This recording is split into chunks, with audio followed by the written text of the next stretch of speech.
Sekusela bangakule, shida bangakule moto. Sibalela, ukwazi ukubala manje. Ngikwazi ukubala imali phela. Adlela la emotweni ba. Udlela emotweni. Ya. Uthasima ngathi. Lo mfethu asidli la emotweni. Anidle emotweni. Abagibeli nje abadle emotweni. Akuvumelekile ukuthi udle emotweni. Yini? Inhloko yami le mfethu apha. Awudlele inhloko le. Ngidlele la emotweni. Udlele emotweni. Cha phela kufanele ungilalele yebo ngidlele la emotweni ngiyathi ngidlele la Ngidle emotweni. emotweni angidle. No wena umgibeli akuvumelekile ukuthi udle emotweni. Yini inkinga nje? No mina phela ngiqasha umuntu useklini imoto. Eklina imoto. Eklina imoto, eklina nani imoto? Cha phela imoto yakuyena ukuze ngene ihlanzekile wena mawusufika Isuke ingcoswe yini? Ingcoso odlayo ngani? mfethu ngicela umuntu ondlayo. Ngisibangela amaphela. Uyabona iphipha ngifakile mina, chacha ngichithi. Oh mina ngifaka ibhipha. Sufaka iphipha imoto yakuloko uchitha amaqatha enhloko la. Mina ngichithi mina. Yazi mfethu Angichithi mangidla mina. udaba lakho ngicela ukudlulisela kulezi insizwa. Ngoba kwenze njani? Ngicela ukudlulisela lapha kulezi insizwa ezidlala amakhadi la. Angibuzi, naku umbuzo kodwa.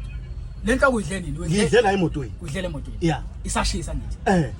Awudlanga sinqumele. Ingoba phela nina niyachitha ngithi. Ma, shinda bokuchitha. Mina namashisa ngoba singwavulileke. Ngwadlise sesibhayile shothi. Cha phela mfethu lokho ngoba ngikuchazela ukuthi la emotweni angidlela ngoba kubalekile ukuthi niyachitha. Angithi Kwachitha ba. Ngubani wafika la? Ngikhuza leso simo mina lo. Mina nombone echitha. Bangachithi wena. Manje ungifakelani la? Ake ngibize insizwa la. Ungifakelani la? Ake ngibize insizwa lapha emaphepheni. Azibizi. Ngizose ngichitheke la. Ngizoqulela phansi ke la thola umuntu yakhona ke la. Ayenziwa le nto leyo. Mawuyinhloko achithwa mase kwamashipsi kuyachithwa. Ayenziwa lo ngiyanqaba. Ngiyanqaba ke lapha ayenziwa lo nto leyo. Babiza lawo bhuti bakho. Ngiyanqaba ngizobaqhumisa khona emkhabaleni edongipini ngiyanqaba. Ayenziwa